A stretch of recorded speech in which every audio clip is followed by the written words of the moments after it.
A true story about a man who emotionally abused his wife until she died.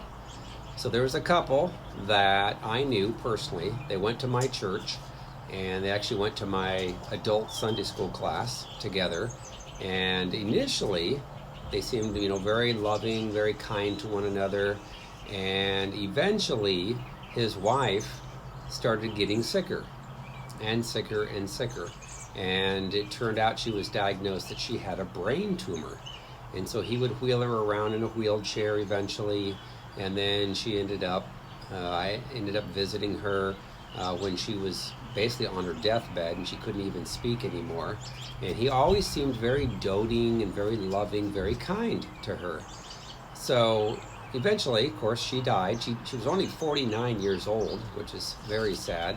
And I was able to then start to interact with their youngest son.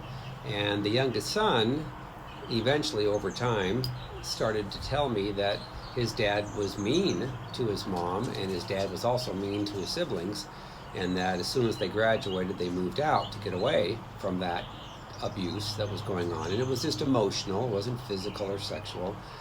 And ultimately, as I got to know this boy, he started telling me that his father apparently was sexually abused by his own father. So the boy's grandfather abused his dad.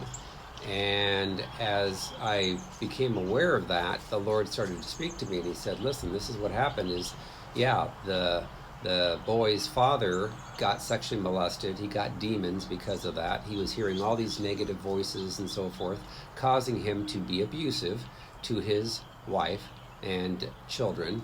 And he never got healed, never got delivered. He went to church his whole life and could not change those, could not stop the voices of the demons, never went through deliverance. And that was what he needed to do. And the church didn't believe in that. So sadly, it was a non-denominational church that I was attending at the time. And so ultimately, after learning all this, the Lord again revealed, why do you think she got the brain tumor? He goes, when a person's being emotionally abused, how does it affect them? I'm like, well, they hear it, right, in their ears, and that's where it comes into. He goes, yeah, and what's between their ears? Their brain.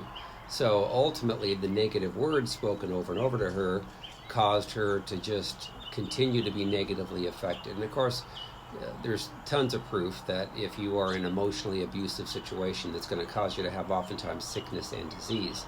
So it's not a healthy place to be in whatsoever for anyone, whether it's a man abusing the wife or if it's the wife emotionally abusing the husband.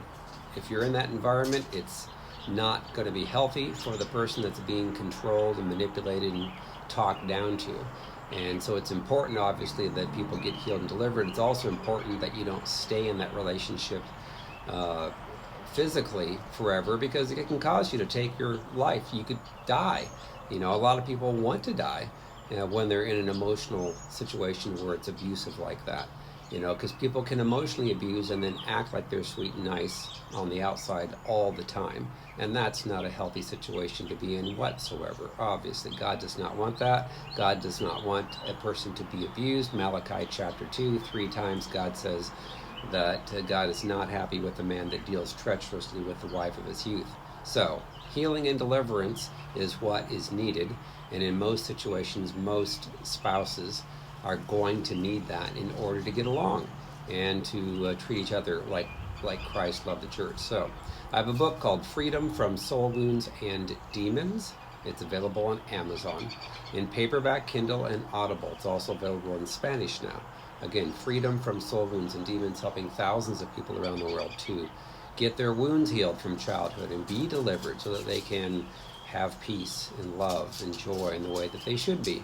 I also take people through personal sessions of healing and deliverance. If you're interested in that, go out to restored2freedom.com. Click on Contact Me and submit the form, or you can call 317-459-7091. Thanks.